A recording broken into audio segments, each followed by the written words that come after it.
আসসালামু আলাইকুম এভরিওয়ান, শুভ সকাল। এটা হচ্ছে আমার আজকে সকালের ব্রেকফাস্ট। আর ব্রেকফাস্টের মেনুতে আছে রুটি, মিক্স ভেজিটেবলস। আর এই মিক্স ভেজিটেবলসে আমি ইউজ করেছি আলু, গাজর, মিষ্টি কুমড়ার খোসা, বাঁধাকপি। এত ভালো লেগেছে, এটা দেখতে যেমন খুবই সুন্দর দেখাচ্ছে, এটা খেতেও ভীষণ মজার ছিল। তো বন্ধুরা, তোমরা এটা ট্রাই করতে পারো, ইনশাল্লাহ ভালো লাগবে।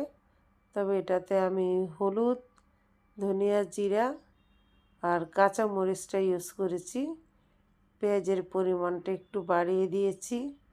লাস্ট মোমেন্টে আমি এটার মধ্যে একটু ধনিয়া পাতা কুচি দিয়েছি সুন্দর একটা ফ্লেভারের জন্য।